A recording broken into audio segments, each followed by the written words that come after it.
Welcome. We're rolling. Welcome back to another session. Today we have the amazing dancer and choreographer, Nick Joseph. He's in the building.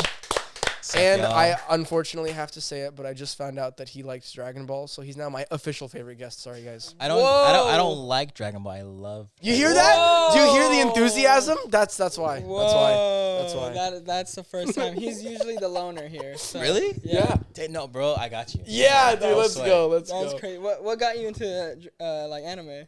Man, I think Dragon Ball was my first anime, so Really? that was the gateway. You know, The gateway anime. Yelling and powering up. Yeah. Transformations. Is that a good first like anime watch? It's just so old that like most people our age grew up watching like that or Naruto. Yeah. He was telling me though, Attack on Titan is because I've never really seen anime. Oh, dude. Yeah. Thank you, Nick. Thank Bro. you, Nick. My new best friend. I think back then Dragon Ball, Naruto is a good gateway. Now it's probably Attack on Titan. That's why he showed it me hooks you real quick. He showed me the first like 2 episodes. 2 episodes. 3 Brandon episodes? has seen like the first like 10. Really? You got up to No, Attack no. on Titan. Yeah.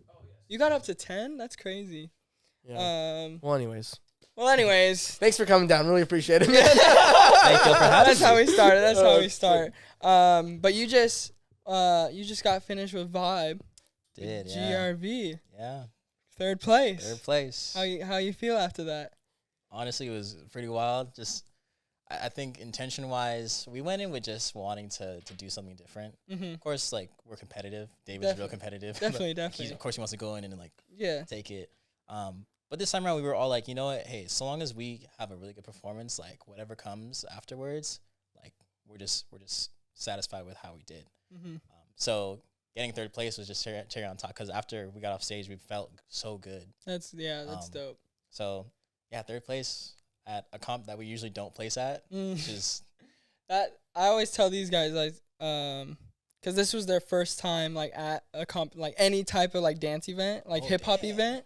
Yeah. So I had to bring them for Vibe, and I was like, this is the place to be, and I was like, this is the competition. Like everyone's there to just like go after it. Like it's, and then for me that usually like it's somewhat. I'll be honest too. It's somewhat easy to gauge who's gonna place, but this year was insane. Dude, like there was a lot of talent this year. I kept hearing that everyone was like, dude, everyone is going off right now. Like, Yeah. It's people are neck and neck, or like you don't know. Yeah. Mm-hmm. You know, everyone is vying for second and third. No, It was everyone's first time back out since COVID, right? Yep. Yeah. Yeah. Everyone was ready. Yeah, I'll be honest too. I've had this conversation with Danielle. You probably feel the same way, but like back in the day, like choreo cookies, like they like changed the game and all that like style, and then it kind of became like a little saturated, like the same style over and over. And I just missed that, and I was like nervous for this year, and I was like, oh, but it's 3 years. People gotta like have something different, something like everyone's hungry. It's been 3 years, and it definitely like. For me, like, threw my expectations over. Yeah. I don't know if you feel like that, like, you missed that, like, competitive vibe, or you felt like there's a change now, like, finally? Like, is it, like, coming back? Yeah, I feel like I was just talking to David about this, how it feels very new and fresh, like a new era is starting. Yes. Not to make it sound so corny, like a new era is Yeah. coming, But like, definitely. yeah, like post-COVID, like, I think everyone knew, like, hey, this is the first time the community's gonna be gathered like this on a very grand scale. Like we had, of course, there was Bridge before and Max Sound, things like that, but on a international scale like this, like it was wild and crazy. So I think, of course, everyone wanted to come with fire and just come correct, and I think it showed. No, it definitely did.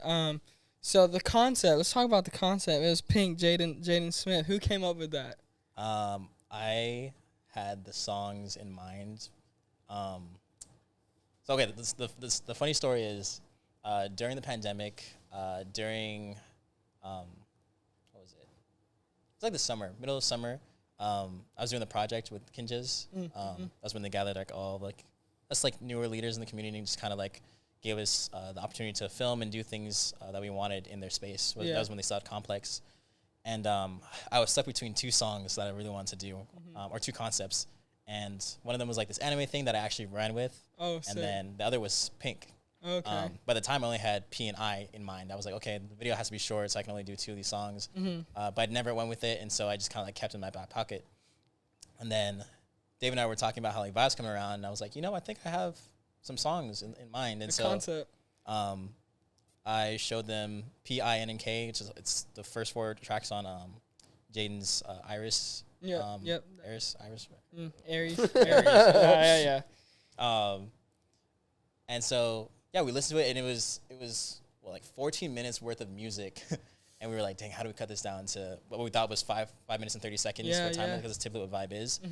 To learn that it was 4 minutes and 5 seconds, so cut down all that music. And concept wise, at least when I first heard this song, I wanted to play with the idea of like conformity. So that's the whole like intro of like me wearing something different. Yeah. Me being engulfed by the team and then coming out looking like them. And there wasn't any like, oh, here's a storyline. This is what's gonna happen. Just playing with those moments of like, okay, how do we play with this contrast of like we're doing the same thing, we're doing different things, or we're like that whole like orb circle where they're pointing at me, where they're like, oh man, it's so apparent you're not one of us. Like playing with concepts like that, and just making sure that what we're doing is reading well.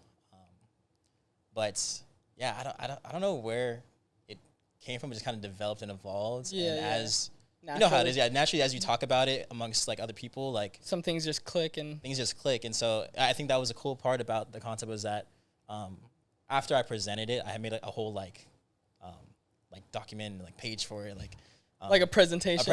I showed the team. And that was the first time we ever really done that. Usually when we do set building, like we're just like, okay, cool, like here's a song, here's a mix, boom, listen to it. Yeah. Let's get started. Yeah. But I think what I really wanted for this one was to be so cohesive and everyone in the same mindset of knowing what this is, that it needed a visual representation. And so presented that, played the mix, people were down for it. And man, I couldn't have done it without like the help of Marcy and David overseeing the team being willing to do something different, because this is not like, it's not the typical GRV. You know? I told you off camera too. It's like the most intricate you guys been, and like the most, I think, most different, that like so put well together. Like it was amazing. Like you can definitely tell on stage, and like the commitment the team, every person had. Yeah. It's crazy, because I think process wise too, we took a lot of time to build what we had, and to really like go back and like, okay, let's redo this. Do it again. Okay, maybe that's not the vibe. Let's do it again. That's not the vibe. That's crazy. Well, hey, pun intended. Pun intended. But yeah, just going back and forth and knowing that like what we wanted to create wasn't just, hey, here's some dance, but we really wanted to push our own artistry. And yeah, I'm just glad that like David and Marcy and the team like trusted me to put that forward, but honestly could not have done it without the choreographers being like super down too. Definitely. Giving their inputs. Like that was the biggest thing I told everyone is like, I want this to be collaborative. Like dancers, choreographers, we're all working together. Like that's no one is gonna just say, oh, like I'm just a dancer, I can't say anything. Like yeah. I loved it when everyone was just like, hey, like what if we did this? I'm like, let's try it. Let's do it, that's so dope. So I'm not like the singular like mastermind behind it. Like it takes a whole team to like do these things. For sure. So. And I think you can definitely tell on stage, and then what you guys put out there, like it was a team effort. Like that's why it was like conformity, like you said, like it was I think to the T, like perfect for that. For GRV, are you the director now? Like, cause I remember you like just starting with GRV, or like what's your role with GRV right now? I'm still just a choreographer, but okay. I dip into like the creative director realm. Yeah. Like this is such an anime reference, but like how Naruto's Hokage, but then Sasuke's like the Shadow Hokage. I wish I knew what that meant. People get it. People get it. That's kind of my role. It's like I'm choreographer, but like shadow director at times, depending on like what we're doing. Yeah, just because I think, thankfully, David and Marcy like trust me in that realm. So that's dope. Yeah, choreographer is like the official title still. What was the most challenging thing you guys had, or your team had to deal with training for Vibe?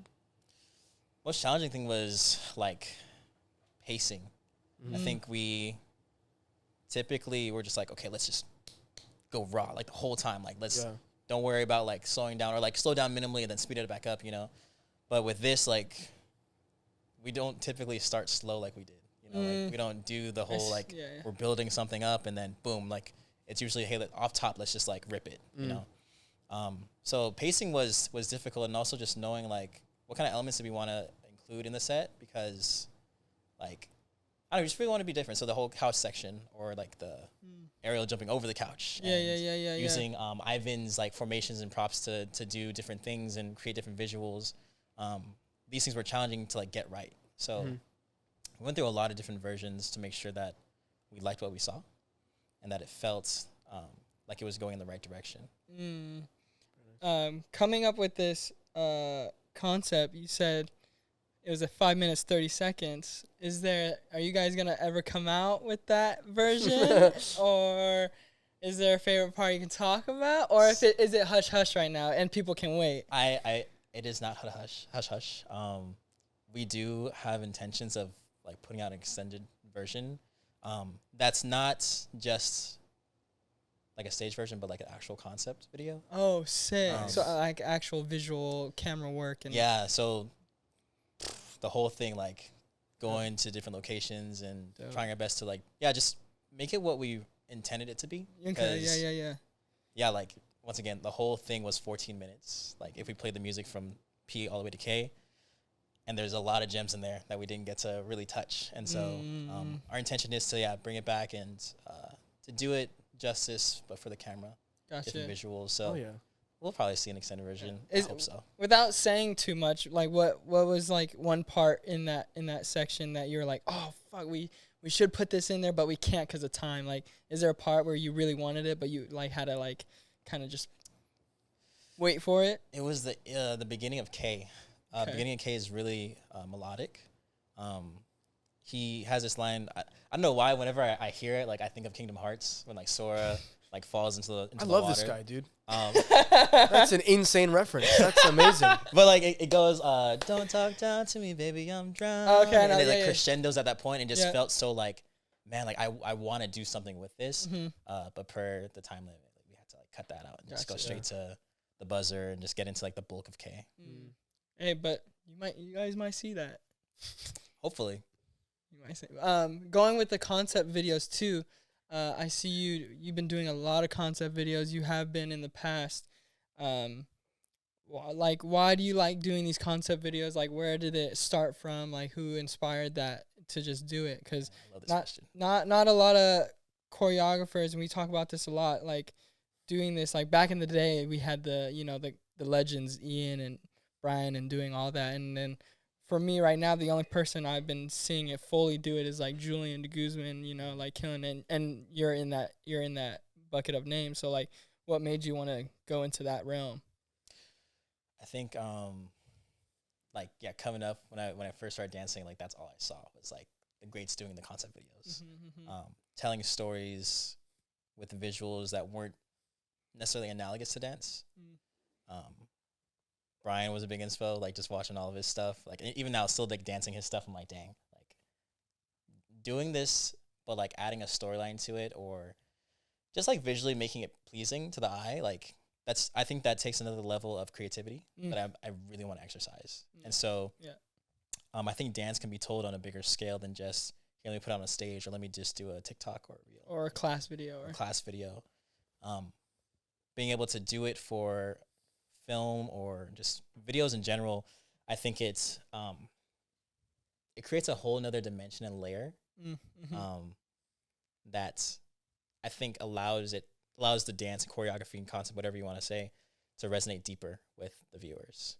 So the reason why I like doing it is because I feel like most times people don't necessarily always remember moves, but they remember a feeling. And so I feel like doing concept videos, it brings up a feeling that people will hold on to. So that's like my major motivation for it, is like I get to stir hearts like when I create in this way, rather than just like, boom, here's really tight choreography. Class video. Like it's tight choreography plus like there's a storyline, plus there's visuals, plus there's actual thought towards camera work. And then I think in terms of like what I want to do eventually is like creative direction, like just building those skills via concept videos is what I love doing so much. Yeah, no, you can definitely tell too. Like the videos you come out with is like insane, bro. Like next level. when you go into those videos, like what's the first step? Like for sure having the choreo, but coming up with the concept. Like what's the first step? Is it listening to the song fully, or like you have a concept and you find the song? Like what's the first step to like just start a video? It's like it switches between the two of like having a song already and then like thinking of a concept. But I think more so lately it's been find a song, and then if I really like it, I'm like, damn, like, okay, if I want to do a video, like how would I do this? Yeah. How do you see it? It's like He's coming up with another analogy.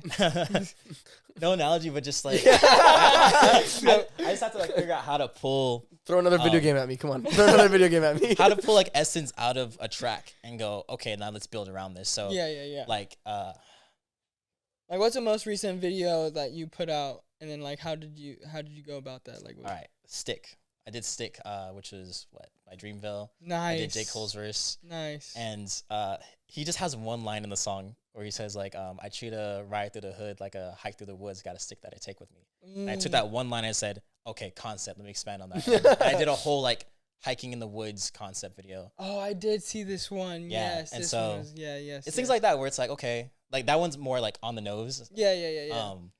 Where it's okay, like what can I do with that now? Okay, so we're hiking in the woods. We're acting like we're lost.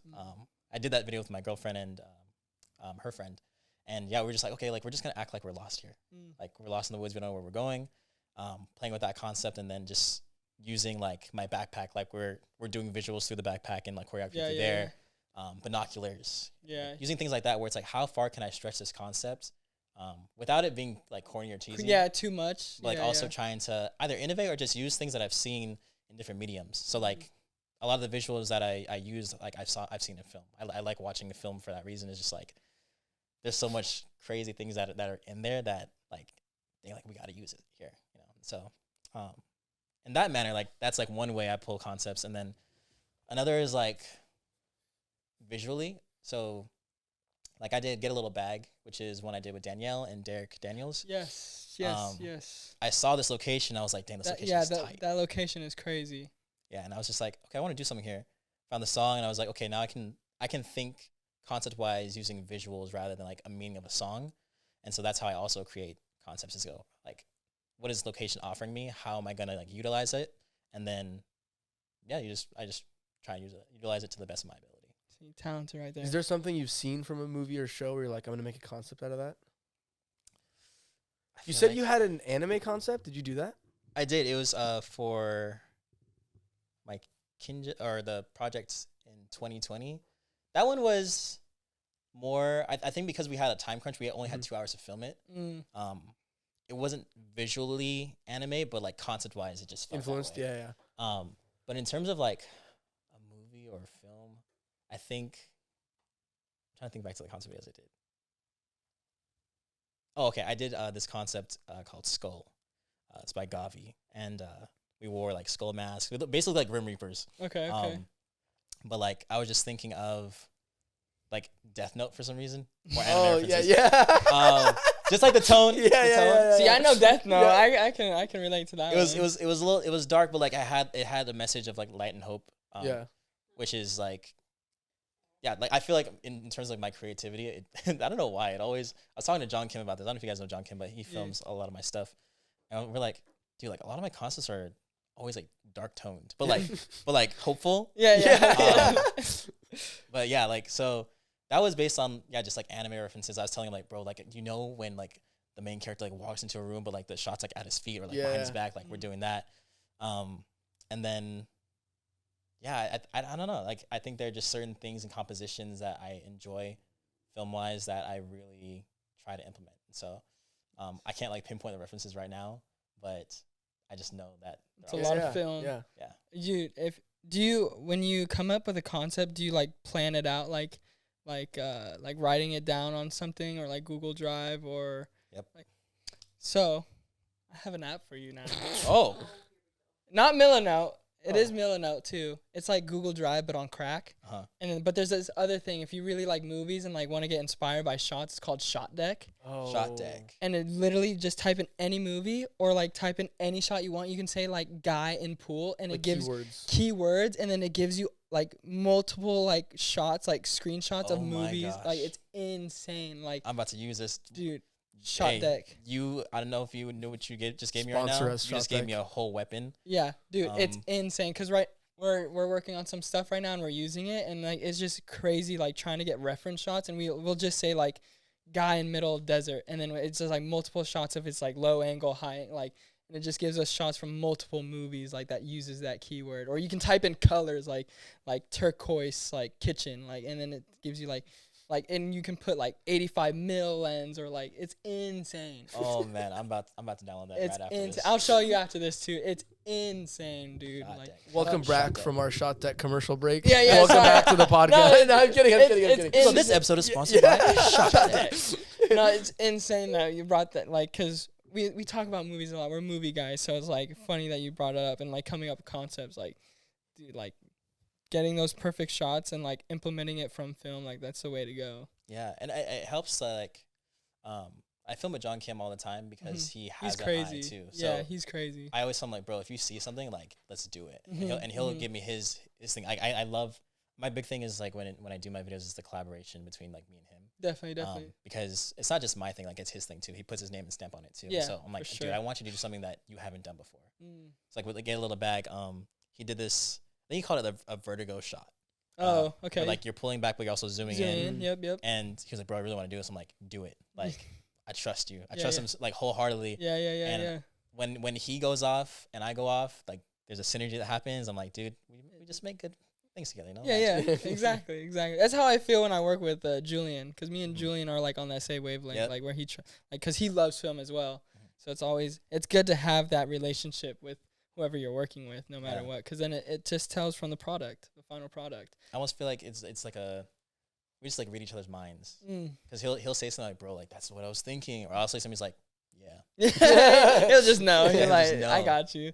What would you say then for like choreographer or people that like want to put choreo out and like want to do better than just like them in a garage and stuff? Like, what would you tell people that aspire to do what you're doing with the concept videos? I think firstly, understand and find your creative sensibility.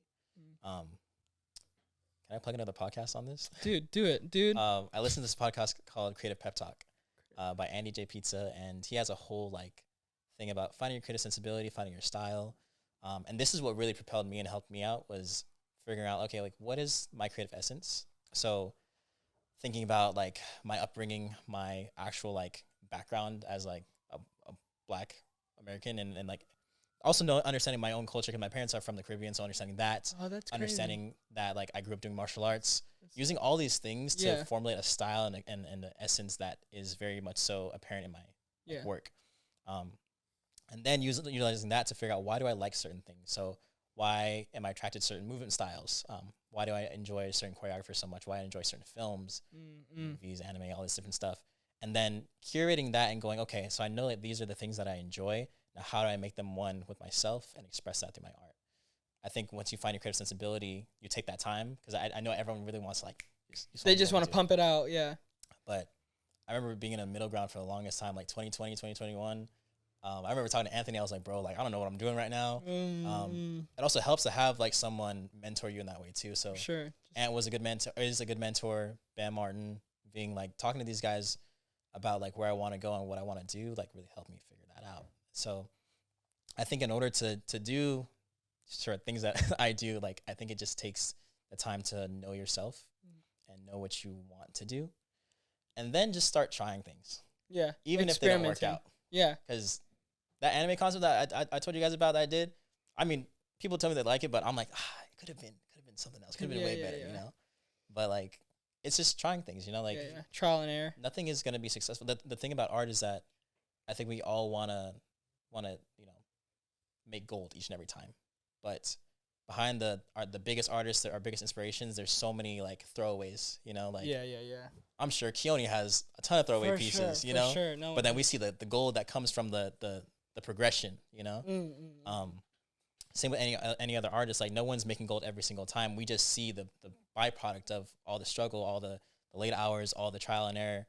And so, yeah, just try what you want and see if it works out. Don't be afraid of whatever comes afterwards. Failure or anything. Because then you learn something. You learn that okay, well, I did it this way this one time. That's probably not the way to go again, you know? So doing a lot of that was, also to me, it's enjoyable. I feel like the process is enjoyable.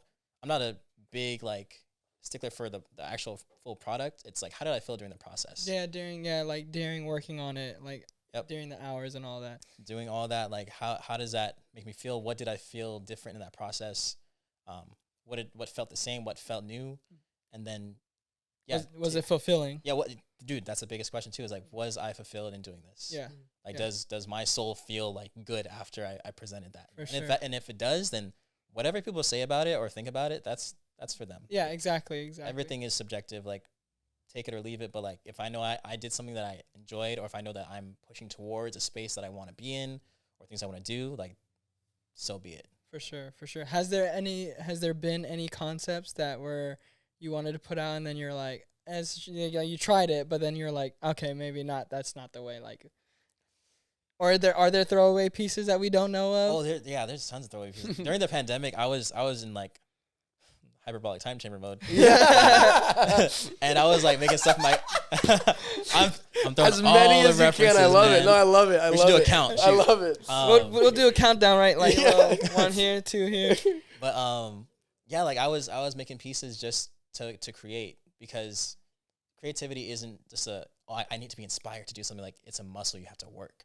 So yeah, I make stuff and I go, that's probably not gonna see the light of day. Like, that's okay, but I did it. Yeah. And so it's gonna funnel into what I do later on. And then I think of all those moments of creating as like priming myself for other things. Yeah, for the next step. So that, for the next job, for the next big thing, or just even like for the next big project I want to do for myself. Like, okay, cool. If I know that, for example,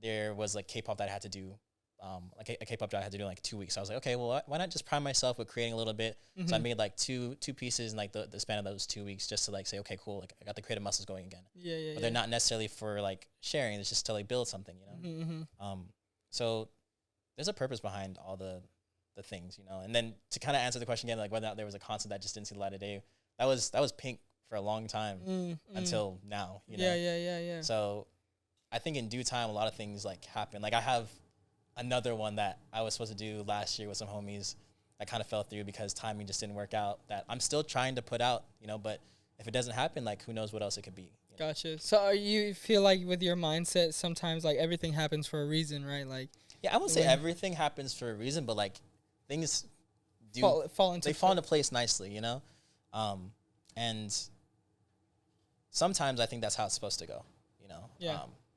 Because like thinking about, I was just thinking about it today when I woke up. I was like, dang, like if I did Pink 2 years ago in 2020, probably would have done this now. Yeah. What would be the concept for this vibe? Yeah, like instead of Pink. I don't even know. Like, so That's crazy. yeah, it's different timeline. yeah. Different timeline. Everything has its time and its place, and I think that's a beautiful thing.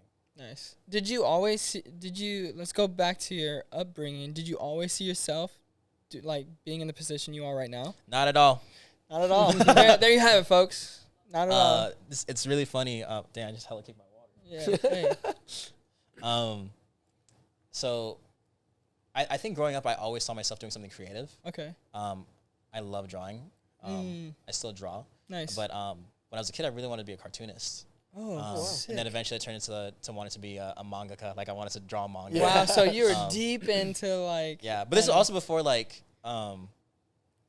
American manga artists were a thing, and so I was like, okay, I probably can't do it because like I'd have to go to Japan. Or, Yeah. Got like, it. Yeah.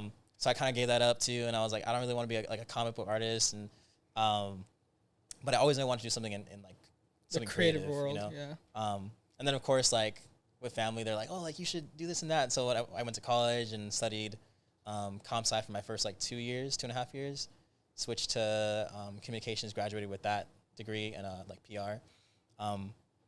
But before that, like, yeah, I joined my high school hip hop team in 2015. What? You've only been dancing? Is that when you like first started dancing? Yeah, 2014. So I'm gonna blow my brains out. Why are you this good now? Like, what? I tenacious, I guess. That's insane. It's 9 years. Yeah. I know. Although whenever I tell Awesome. people that, they're like, "Well, you haven't been dancing," I'm like, "Nah, I haven't been dancing my whole life." But That's what I thought. Like, just that good. Yeah, he was just born from a boombox. Bring it back to Step Up 3D. Come on. I think what really helped my progression was the fact that I had a lot of coordination from martial arts. I did taekwondo from age 4 to 19, like actually training and like teaching. So like I had a lot of like I had a lot of body awareness already. Yeah, for sure. Applying it to dance wasn't that hard, especially like doing the style I was doing.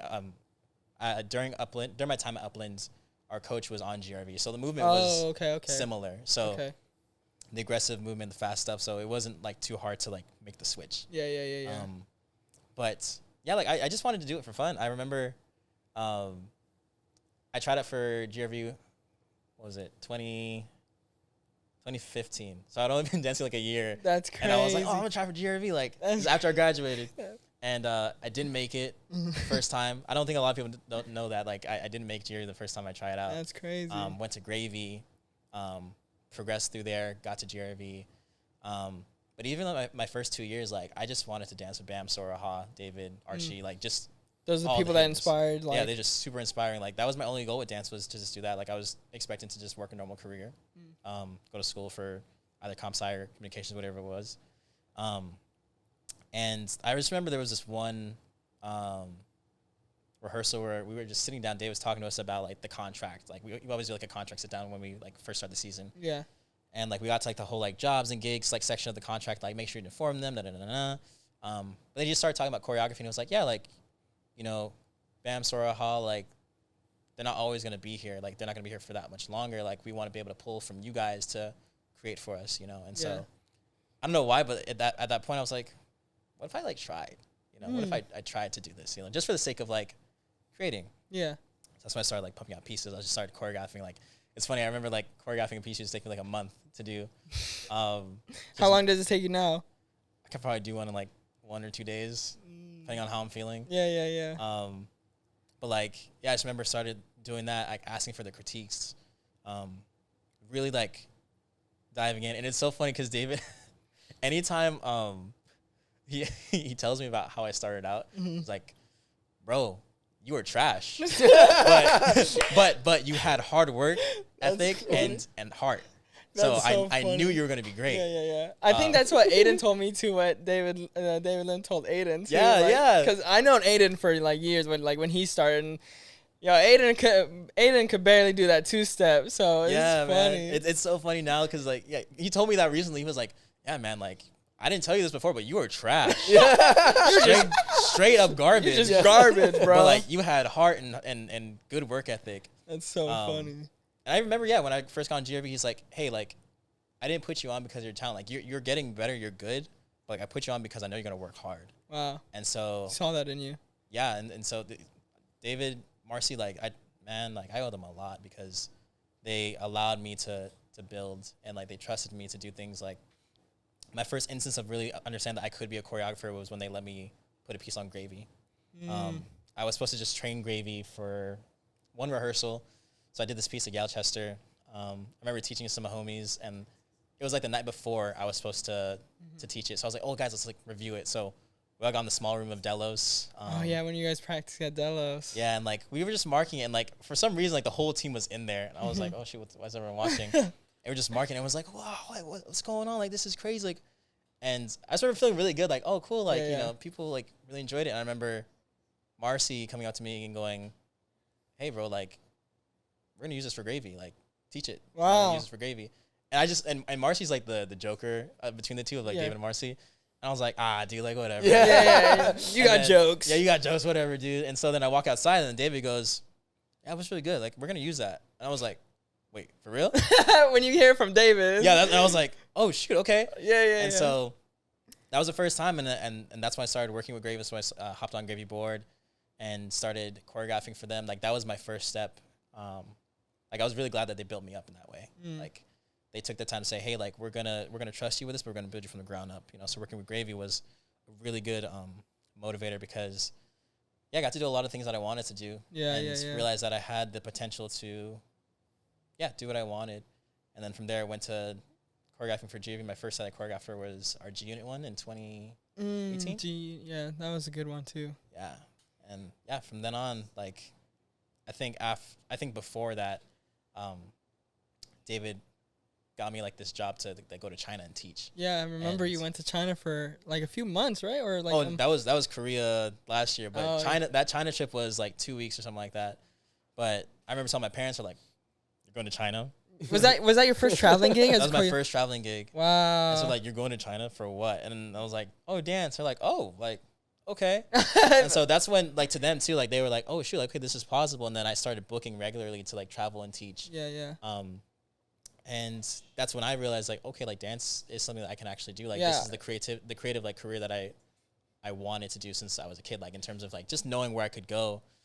And yeah, that was a really long story, but no. And then I was gonna ask, like, what was the moment where you realized, like, yo, dance is gonna be like, this is it for me. Like, this is a career. This is the end game. It was that China trip, I think, and coming back and going like, I want to do more of this.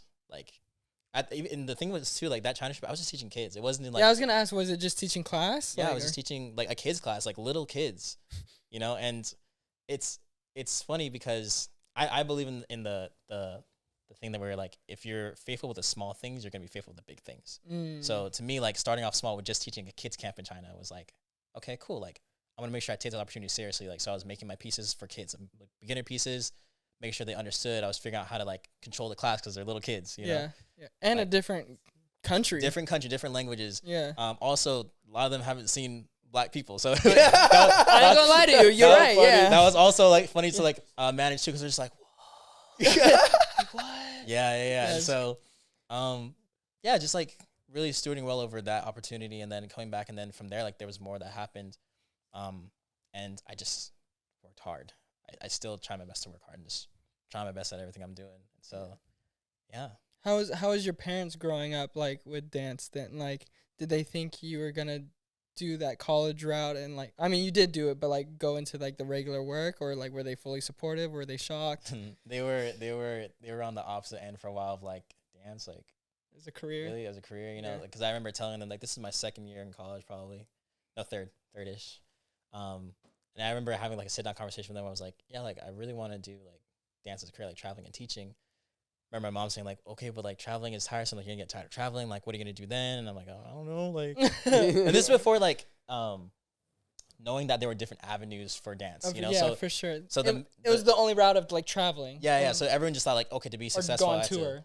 Touring or traveling and teaching. Yeah. And so I was like, I don't really know, but like, I just don't want to do it. And, yeah, I remember like times where I was struggling in school, you know, like I did well, but like there was times where it was like, okay, late nights up and whatnot. And then like, I remember my dad being like, man, like you need to like take a break from like GRV and like just focus on school and do this and that, you know, rightfully so. Like, of course, like a parent just realizing like they wanting their kid to do well, you know? Yeah. But like, I just knew in my soul, I was like, this is what I want to do, you know?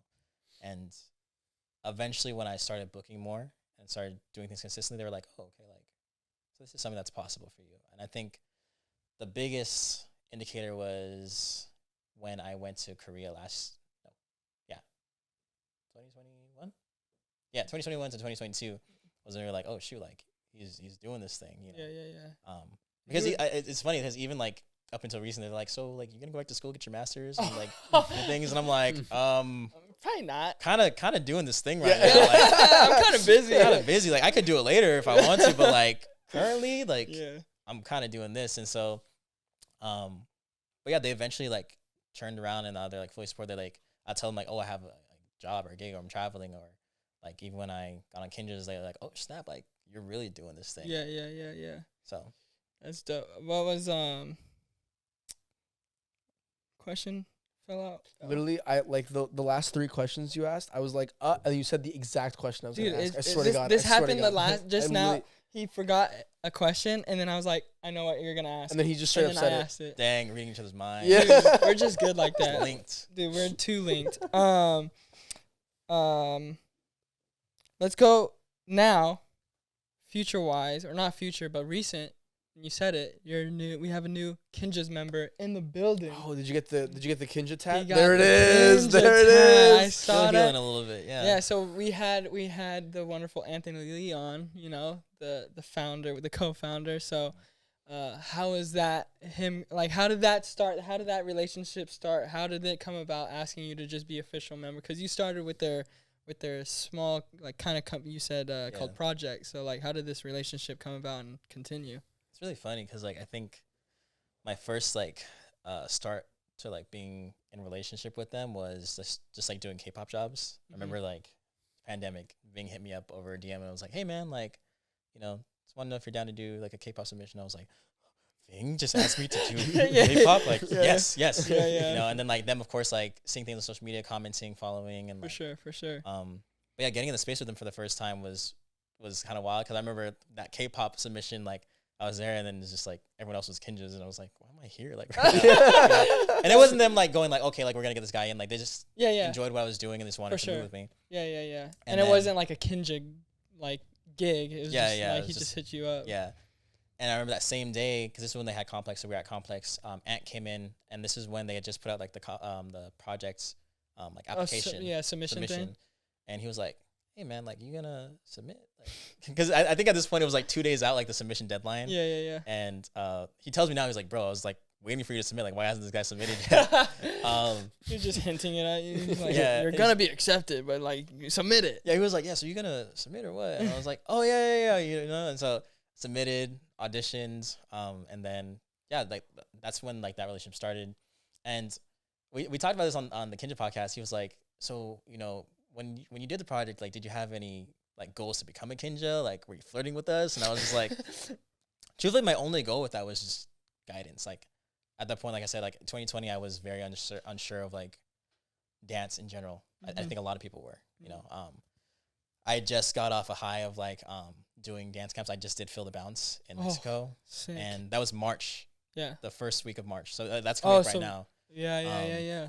Homie E-Man's doing that. Shout out E-Man. Hey, really? He's doing it? That's congrats, dude, E-Man. I'm so proud of him. Yeah, E-Man. But yeah, so like I just got back from that, and then pandemic happened like 2 weeks after. I remember being like, okay, cool, like things are going well with dance. Like there's probably more camps to do this year, and then nothing, And so going into the project, like I just wanted guidance, just wanted to know like what I could do with this thing that I like cultivated that seemed like it was dead, And so yeah, they just provided a lot of insight and guidance in terms of just like creating. And remember talking to Ann about just not knowing like what I had to offer. And he always says this, and we just recently figured it out and like kind of dissected it on the podcast too. But like he would always tell me like, bro, like you have it. And I was like, what does that mean? Like, what's it? Can you explain that? And he's like, I don't know. And he's like, I don't know, man. Like, you just have it. It says just like that. Yeah. I hear him too. I hear him saying you that. You hear it. And I'm like, what does that mean? But then we talked about recently, he was like, I know what it is now. I know what it is now. It's when talent meets really hard work ethic and fire. And he's like, you have all of that. Like you have the talent, but you also have the know-how and knowledge to like get better, not to settle. Yeah. And yeah, I think he saw that and was like, okay, like cool, And then of course me doing the anime concept, he was like, this is like right up our alley. He asked me about that too, and he was like, so when you did that, like, were you trying to make a statement? Yeah. Were you trying to convince us? And I was like, nah, bro. Like I remember talking to Jason about the concept too, because I was stuck between Pink and the anime one. And he was like, bro, like you're in the Kinja space. Like I feel like that's the route, the vibe. Like just do it. Like we have the resources here to kind of do that. Everyone is into anime here. Like they probably can, And so I was like, all right, cool. Like I'll do it. Just because I wanted to do it. I always wanted to do an anime concept, and so it was like an Afro Samurai thing. That's dope. And so I did that, and he's like, yeah, honestly, bro, when you did that, like we were all like looking at each other like, hey, is this guy like trying to flirting with us? Like, what's he actually doing? And so then after that, what's funny is that Ant started flirting with the idea too. Like, he started coming. He's like, he was like, so like maybe one day. What are your goals, man? Like, he's trying to hint to that. Like, because you could, if you stop beating around the bush, like stop playing around, stop flirting with the idea, like you could be squad or whatever. And I was like, no way, like this is not. You think not he's possible. playing? Sometimes you don't know when he's playing or Dude, not. At that time specifically too, I was like, Are you playing? "Are you playing with me? Like, what are you doing right now? Like, What's the don't joke mess with my here? heart." Yeah. Is there a punchline? And so like he was doing that for a minute, and I was like, "Dang, like what does all this mean?" And I remember like when all that was kind of happening is when I started like really like building with them. I also had to go to Korea at that time for 6 months. I was really worried about I what remember was that building. time. Yeah. But fast forward that, like coming back, and doing Coachella with them, doing Head in the Clouds. Yep. Doing those performances with him just as like a guest was Yeah, really cool. yeah. But at the same time, once again, Ant was always first, and he was like, "Man, like, You might be squad. why are we playing around right now? Like, you doing performances that you choreographing for us? Like, why are we playing around?" Oh, you choreographed a little bit. Yeah, of the so, pieces? That's crazy. For Head in the Clouds, I choreographed a section to N95. Nice. And yeah, what's really funny is that I'm trying to remember the day, but we were in rehearsal for Head in the Clouds actually. Was it? Yeah, it was. And was it? I'm trying to remember the timeline. Yes, it was. And so he was like, "Oh yeah, we're just gonna workshop this thing, come into Elements, like we're gonna do this." And I was like, "All right, cool." And then I get there, we're workshopping, and he's like, we went on a break. He's like, "Hey bro, like you been like freestyling lately?" I'm like, "No, like I only like freestyle to like kind of like prime myself to choreograph." He's like, "Okay, cool. Like some of the guys are gonna come by for a session today." Freaking liar. Was it a scheme? What? It was a scheme. They battled me in that day. Ah, really? That was your like Yeah, initiation. they battled me in. That's crazy. What's funny is that we were ending rehearsal, and then all the guys are coming in. So like, You thought it was weird? Yeah, I was like, Phil Garvin's here. Oh like, shit! Paz All the here. OGs Like everyone was coming in. I was like, What are we doing yeah, today? yeah. And then so we're in the studio just like doing like warm up rounds, Mhm. and the Ant comes over and is like, "Hey man, you still down for the squad or what?" And I was like, "Yeah man." Like he's like, "All right, come over here." So we take like a preparatory shot, and then Nice. he's like, and then they start setting up like the dojo panels, Oh, and I'm like, "Oh shoot, they're about to battle me in right now." That's crazy. I went like 20 plus rounds, like dead tired, mad sweaty. Lord.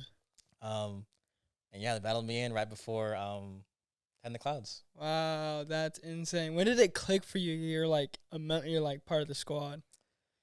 Was it like at that moment? Because like Anthony was like playing with you, or were you thinking like, okay, maybe he might not be playing anymore? Like, like I knew that they wanted me to. Well, it really clicked when like after being battled in, like I sat there and we took the picture, and I was like, dang, like I just did this.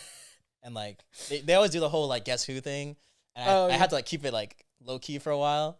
But I was like, dang, like I'm Kinjaz. you were the Guess Who member. Yeah, and like it's wild because when I started dancing, like I didn't have any of these aspirations, like For sure. to be like I didn't even know that was a possible thing, like for me to be a Kinjaz. Like, Yeah. of course, when you look at it, you're like, those are all like the OGs, like Yeah, the OGs. goats, you know. Yeah. And so like for me to be inducted, I was like, this is wild, you Mm. know. And so it's crazy to think that I didn't have any like goals for this per se when I first started dancing, and now For sure. like it's become my life in this way. And so thankful for the opportunities that they presented, the guidance too. Like those guys have been real solid for me. That's fire. Is there anything coming up soon in the future, or like what's the next thing you're working towards? What can I say? What's not hush hush? And FYI, not for them, but for you, this episode comes out in April. So if anything. Oh, I always forget that it's gonna come out so much later. March, April. So what can I say? Is anything coming out? I'm like thinking. Or personally for you too, like Yeah, anything you're anything. working towards. Personally, just getting better. Like Yeah. I'm very like harsh on myself. I'm just very critical of like things I do, and I just know that there's always like a next level. And so Sounds familiar. I don't know what he's talking about. Yeah, he does. it's the Goku thing, bro. Like Yeah. All right, that's six That's anime 6, yeah, references. yeah. there it is, man. Like he gets a new form. He's like, no, there's something more. Yeah. I gotta get stronger, bro. So Amazing. that's how it feels. Like I gotta hit that time I gotta get back in there and like figure things out, because like there's a lot that I want to create. There are things in the works later this year. I can say that later this year I'm supposed to be going back to Korea for some stuff. Oh hell yeah. Dope. Can't say exactly what, but Yeah, supposed to be going back. Nice. doing some more work with Kinjaz this month. Nice. We'll be traveling, doing some things. Dope. I also don't know if I can say it. I think I'll just say we're traveling and doing stuff. Okay, yeah. You can tell us off camera. Yeah. I want to know. But yeah, like I think just my goal for the rest of the year is just to keep creating. Like I have this like mantra that I keep close to my heart, is like to stir hearts and minds towards things that are true, beautiful, and noble, and like that's what I love to do through my creativity. So I just hope to keep doing that this year. That's like the main goal, whatever avenues that is, whether it's Kinjaz or myself or shoot all the K-pop I do. Like that's the main thing that I'm trying to do. I want to go more into the darker place too with dance and like doing what you're doing. And definitely during the pandemic, there was like dark times. We didn't know what was happening. How did you stay motivated and keep going with what like the mentality you have now and like just seeing the light at the end of the tunnel? Yeah, that was hard. I think so. The start of the pandemic was also the start of a lot of the Black Lives Matter movement really lifting off George Floyd, all those things.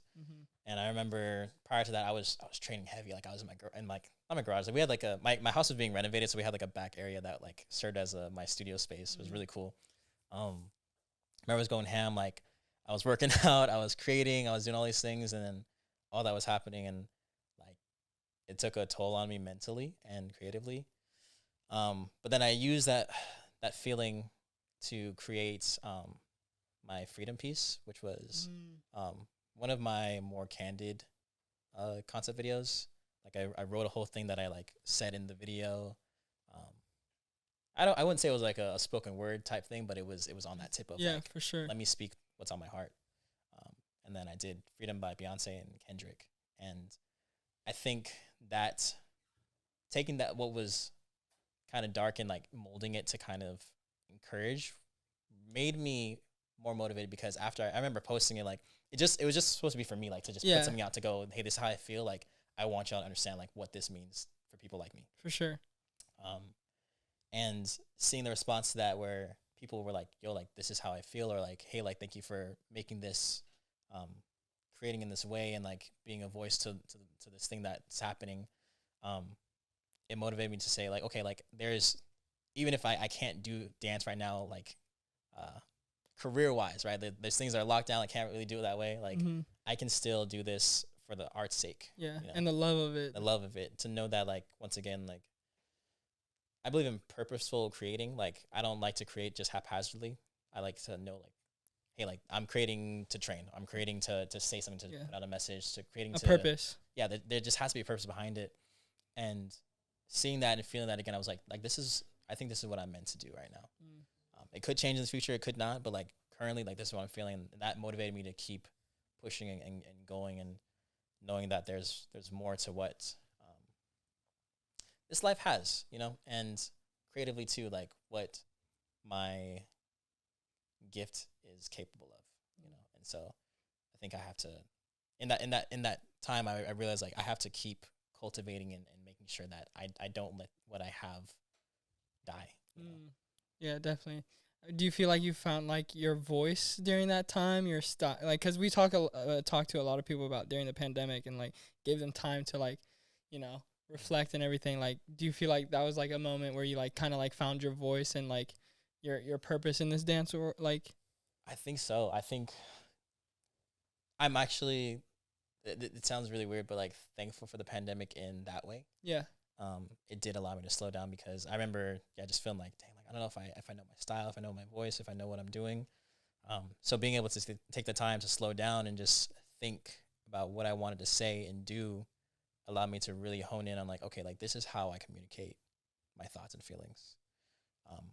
So I definitely found the voice, and that's kind of going back to a whole like talking to John Kim, like, man, like I feel like I have this like dark tone, but like this light at the end of the tunnel thing. I realized that then I was like, oh, like, yeah, that's kind of how I communicate. Like that's how I think, you know. For sure.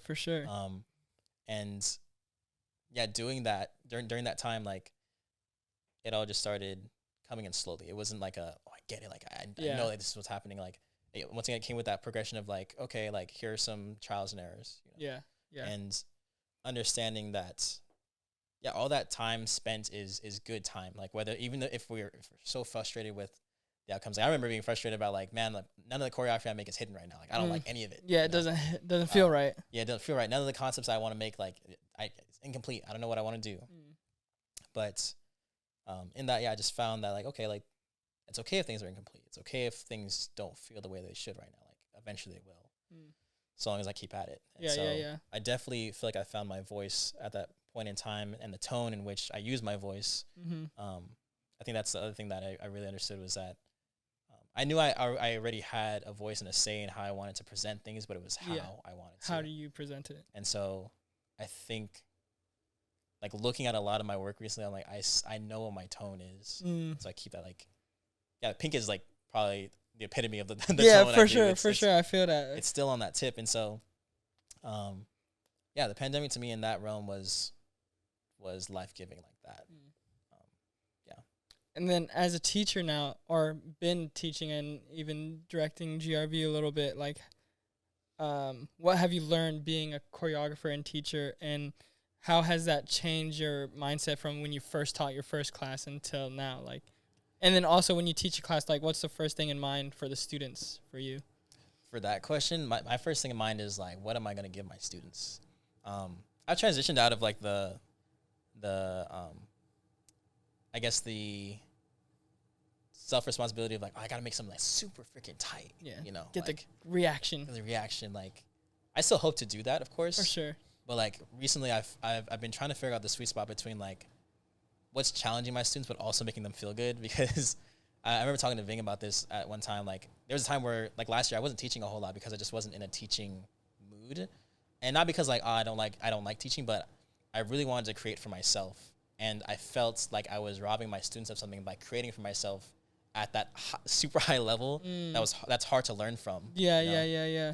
So I was doing a whole bunch of like pieces that were super intricate, super hard, and people were just like, dang, like this class is really hard, like, you know, discouraging to some degree, you know, versus like, how do I build my students up to that level? So how do I bring this tone back to like a middle ground where I still feel satisfied with what I'm creating and doing, and they still feel good. Yeah, finding that balance. Yeah, and so I think that's like a big difference I learned teaching now versus when I first started teaching. I was just making the hard, not necessarily the hardest thing possible, but like the most, like, you're going all out. Yeah, I was just like what can I do now? Like, you know? What can my body do? Yeah, and so like now, if I want to do that, like I hit up some homies, I go, hey, like, can execute. I got a piece, like, can you guys learn it? Like, I hit up Eman and Ariel all the time, and they say all the time, like, bro, like your stuff makes my brain hurt. Or, like, but somehow my body does it, and I'm like, okay, cool. Like at least I know if I got something next level I want to try out, I can put it on you guys. Yeah. Just watching your shit makes my brain hurt, bro. Your shit is crazy. It makes my brain hurt too. I'm like, why did I do that? There's some pieces where I'll make them like, okay, that's a one-time thing. I'm not ever doing that again.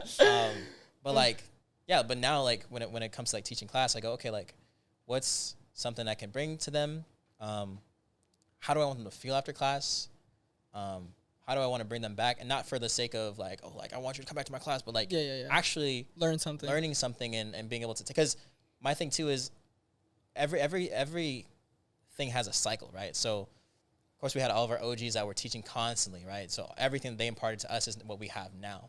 And so if I want to do the whole thing where I'm stirring hearts and minds, I have to make sure I'm imparting something on them. And the only way to do that is make sure they consistently come back and they're learning and progressing and growing.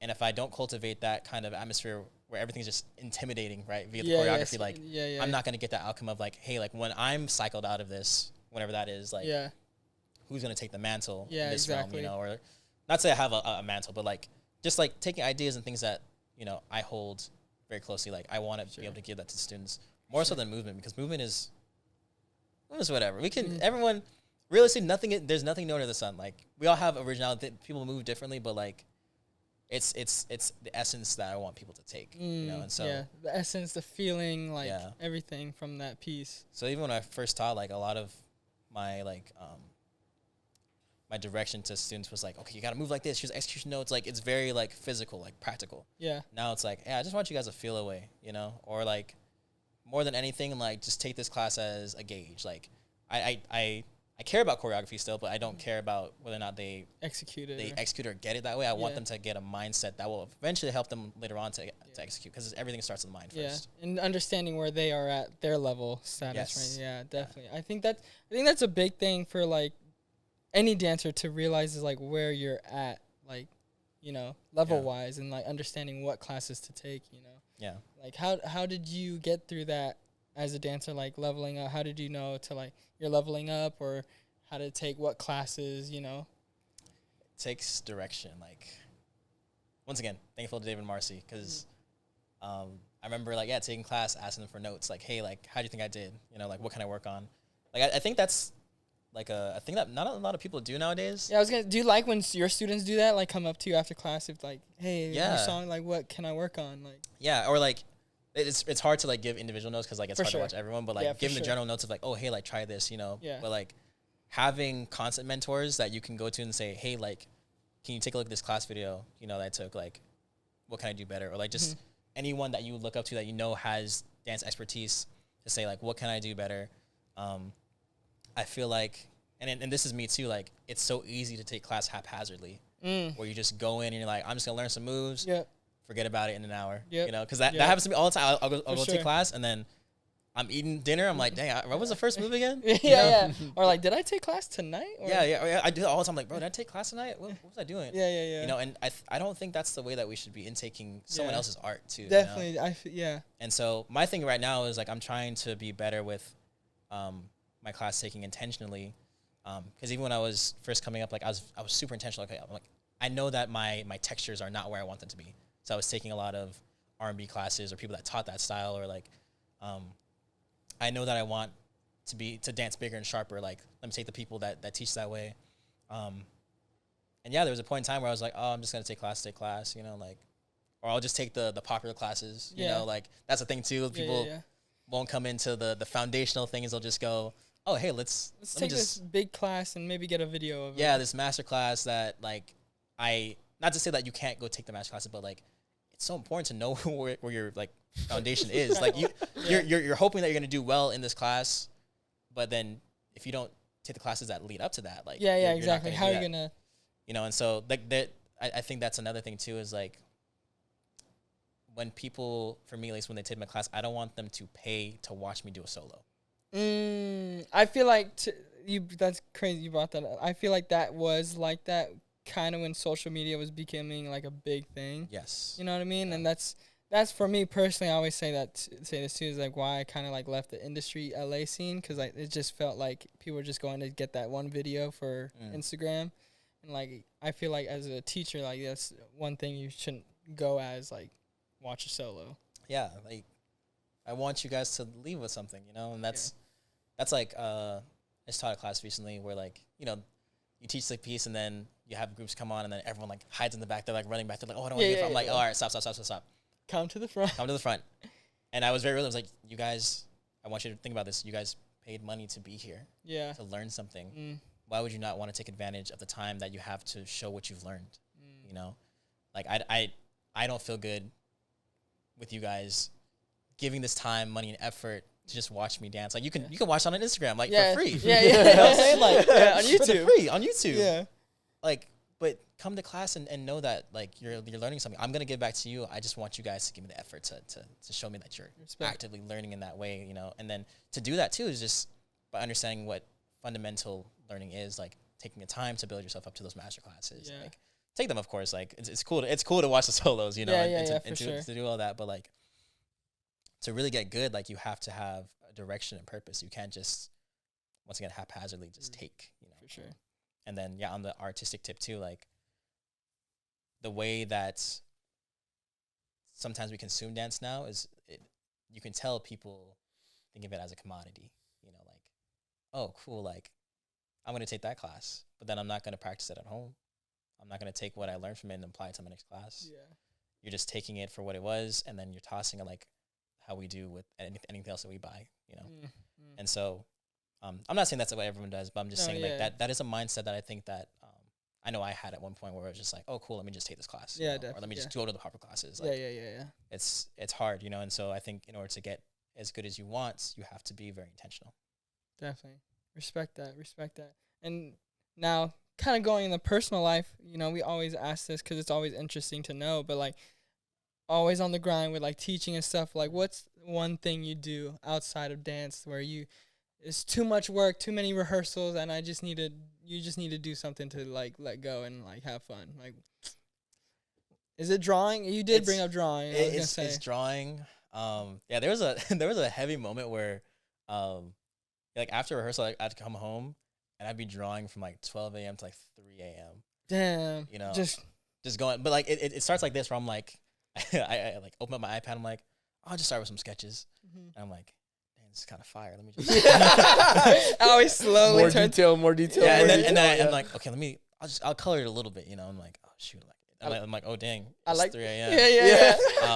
It feels like 5 minutes, but it's like 3 a.m. There's a time where I was like doing this Naruto series where I was like, let me just draw like these Naruto like clashes. So I drew like Sasuke versus Orochimaru, and like Naruto's like hanging on like the tree, and like Sakura's like looking up, and I was like, why am I doing this right now? Yeah. Like, I don't do this. Like, I'll show you guys later. Like like you'll see why and be like, okay, yeah, you definitely were like on one for something like this, you know?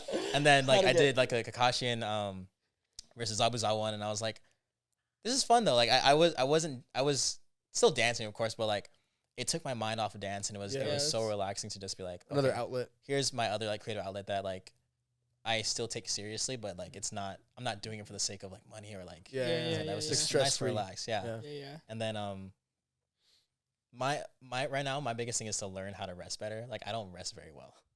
Like because I'm on overdrive all the time. Like this week, even after Vibe, like I still have a whole bunch of stuff to do. Yeah. I got a K-pop submission. I got Kinjaz stuff. I got all this stuff that I have to do. Yeah, nonstop. Figuring out how to rest is something I'm still trying to get better at. There was a time where I was really good at it, where like I would take my time and go to a park. I'd bring my journal. I'd go pray. I'd do all these things like in the span of like a week, like multiple times, and I'm like, cool, like I'm chill. And now I'm just like, oh man, like I'll like everything has to be done like in the car. Like I'm just like, okay, like back and forth and going to bed late. And so I'm trying to get back on that grind of like knowing how to rest in the way that I did before in order to have that funnel into the work that I do. Because I think I remember when I came back from Korea, Eileen, she was talking to me. She's like, man, like how do you like make all this stuff and not get burnt out? I was like, dude, I'm so burnt out, you know? But she was like, well, it's crazy because like you're still making like really good quality stuff. And I was like, oh, like thanks, you know, like, and it's nice to know that I could do that in that state. But at the same time, I was, like when I said I was burnt out, I was like, dang, like it's just not healthy. Yeah, it's not healthy, you know. And so, like, in order for me to make the best product, I have to be rested. My mind has to be rested. My creativity has to be rested. Yeah, definitely. Has to be taken care of because, like, yeah, it's nice to be productive, right? That's kind of what society tells us is like, oh, like, grind and like do everything you can, especially when you're young, you know. Yeah. But like more than anything now, I'm only 25, but I feel like an old man sometimes. Where I'm just like, I just wanna kick it. I just wanna rest. You know, like all this work can wait, but then it can't wait. I'm just like, all right, cool. We gotta do it. You know, and so my thing now too is like trying to get way better at time management. Scheduling. My girlfriend's like, you gotta get better at time management. I'm like if you do that, then you're gonna be good. I'm like, okay, you're right. So right now that's like my big thing is just making sure that I can schedule the things that I want, the things that I need, especially, while still trying to do all the things that I aspire to do. Yeah, definitely.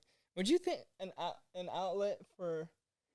Because I like watching movies, but some people can think that's like just being lazy. But like I watch movies like as a class. I feel like us three. Yeah, we have like we watch it with a different eye. Yeah, so I would say like my outlet would be watching movies, but I know like I don't know. Some people might say it's lazy, but yeah, we do watch it in a different eye. No, that's not lazy, bro. I do that too. My eye probably is not as like keen as yours is, but like I also watch movies with that eye. I was like, yo, this is crazy. Like remember when I watched Everything Everywhere All at Once? Oh my God. The first shot where the mirror like bang or the door bangs, the mirror like shifts. I was like, whoa. I think you're one of the first guests out of many that we bring this movie up and you have seen it. A lot of guests haven't seen it. Yeah. A lot of people haven't seen it. I remember when it first came out, I was very like, what is that? And I was like, no, I'm going to watch it. Not only because the two guys that do all the martial arts stuff, like, I know them. Yeah, they did a lot of like what is that other movie they did? They did Paper Tigers. They did some Shang-Chi. They did Shang-Chi. Yeah. Andy is Death Dealer. Like so, I train with him sometimes. Like, no way. Because I still try to trick every once in a while. Oh yeah. So hard because my body just does not move that way anymore. But yeah, so like I remember watching. I was like, oh wait, these guys are in it. Like these are my guys. And so That's dope. Watched it to like support them, and then For I was sure. like, "Oh shoot, this This is a movie. freaking wild." Yeah. I cried too, and I was like, "Oh my god!" Oh my god, dude! I watched that movie 5 times in the theater. Dude, I recently I put my mom and my sister on it, and I remember after they finished, like, "Did you guys cry?" They're like, "No." I'm like, "You guys are whack." What? They watched it together and they didn't cry? They didn't cry. I was like, "How did you not cry?" But then again, they have a really good relationship, so that mother Yeah. if I didn't They like, were like, I don't get it. Yeah. No, we're good. We're good. No, we're good. This doesn't make sense to me. No, we're This good. doesn't- Our Yeah. relationship's solid. No, that That's movie is like that's my top move. It became one of my top movies of all time. Same. It's just the concept they came up with, and Yeah. like they were music video directors, and like a lot of the concepts that they put in the movie was concepts for music videos that artists said no to. Dang. So they put this in the movie. So I was like, that movie has you talk about concepts. Dude. That's what I'm saying. Like Yeah. that's my outlet is like our outlet is like we watch movies to like get inspired and like as a different eye and like get motivated, and just to relax. You know, on the other end though, people would say that's work. Like, That is work. yeah, It's like a class. I remember telling my girlfriend like, oh, like for me to de-stress, like I like make like short pieces, and she's like, So you just work more? so you're just working more? I was like, no, that's active rest, and Yeah. she's like, no, and I was like, you're kind of right actually. That is me working. Yeah. That's me like going, I need to do something to make sure that like I'm prepared. Yeah. Um, Because majority of the times when we watch movies, like I feel like the average person that watch movies is like sometimes will just go on their phone and then just have it on and like come back and forth. Like for Yeah. us, like we're just zoned in. We're like, There's like very rarely we'll watch a movie that's like a for fun movie where we'll just like yeah. we don't need to watch it with that eye. Yeah, we can yeah. just kick back and And usually we're just like so intent with, we're so like zoned in. We're like, yeah. all right. you guys watch The Strays yet on Netflix? The Strays. That sounds really familiar. Oh, it just came out, It just right? came It's out. about the weird neighborhood. Watch that. We one. watched the trailer. Oh, we watched the trailer for it. The Strays. Is it good? It's good. It's good. That sounds so familiar. The Watcher. It has like Get Out vibes a little bit, but like reverse. You'll see. You'll get it. Okay. We have. Interesting. I don't know if you're a fan of Star Wars. I But- I never got into it. Oh yeah, we got Mandalorian We got tonight. Mandalorian tonight. But for you guys, it's 2 months ago. so yeah, the yeah, show the is season's done. already over. The show's But for done. you guys, this comes out in April.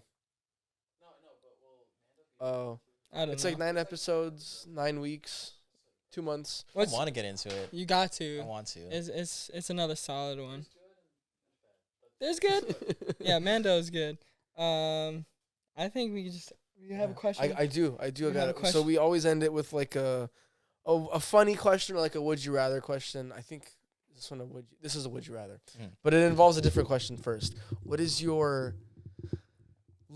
is a style of dance you don't prefer? I don't prefer. we gonna We don't like to say. we gonna stir some things up in this Oh, man. I was podcast, like, bruh. I hate Nick Joseph. We gonna stir some things What's- up in this yeah. podcast. Style I don't prefer. Yeah, we don't use the word hate in here. Yeah. It's kind of hard because like I don't think I have any style I don't prefer. I guess I can go the style that I'm like least like literate in, I guess, Okay. because I'm very like, let me learn it because I could probably use it. Yeah. someday. But I have a hard time with a lot of like more feminine choreography. Okay. Although like you will see me trying my hardest. I Hey, will tell you hey, that. you gotta do what you gotta do Like, sometimes. There was a training piece where Ivan of Jeiroudi, like he was teaching, and I was like, dang, like I really have a hard time doing this, but I'm gonna try so freaking hard. Gotta get my femme on. Yeah, it's not a least preferred, but it's just like probably my lowest stats. Okay, your lowest My stats. lowest stats are in that realm. Okay. So the would you rather is, I think I could probably guess the answer honestly, but I don't know this question. would you rather for the rest of your life not be able to dance or only dance in that style?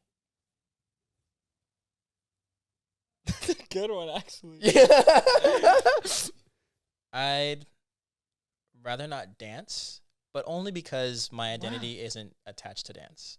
Danielle said the same shit. That's Wow. amazing, That's actually. Wow. amazing Yeah. answer. Yeah. I spent a long time making sure that I don't get attached to me only being an artist through dance. I think my artistry is an essence that I can showcase in different ways. Mainly because I'm just interested in so many things. Like, I love drawing. Like, I can still do that. I love, like... Seems like you like film. Film, and, like, I love, like, directing my own stuff. I can camera work. learn more and direct, you know, not to say, like, I would hate dancing all the time, but, like, I think I would just flip the script. But I think in terms of my essence, like, I wouldn't be able to get across the message I wanted to get across. For sure. Style. I like that and so answer. I know that if I did stop dancing, I could do the same thing that I'm doing in terms of my messaging with another outlet. And so I think that's why I would rather not dance. Beautiful. Wow, he just flipped the script entirely. Yeah. So in summary, Nick hates dance. I'm just kidding. I'm just kidding. Dancing. Hate it. No, thank you again for coming on, man. It's such an honor, especially like just coming off Vibe, you know, just becoming a Kinjaz member, and you know, having Anthony just come on, like it's perfect time. We really appreciate you coming through, bro. So I enjoyed my time. Like, hey, this is fun. Hey, this is what we do here at Garage Sessions. You know, we build the vibe up. For people that are listening on Spotify, Apple Music, where can they find you? What is your at? At Nick Joseph. But the O in Joseph is an X, so it's more like at Nick Jixif. On Instagram. I only have Instagram, and then just look up Nick Joseph on YouTube, and if you want to subscribe, that's cool. If not, that's fine. And then we know how much you guys love Dylan and I, so like and subscribe to us too. Yeah, exactly. You Drop a comment below. Yeah, exactly. And if you're watching, you know, the ads right here, the beautiful, you know, the new addition to the set, you know. This is tight. Yeah. You know, thanks to the producer over there coming up with the ideas. But thank you again for coming on. Thanks. Like, subscribe. You know, we coming in crazy with season 2, man. Guests on guests. We are not missing a Monday. So we'll see you next week. Just do the damn thing.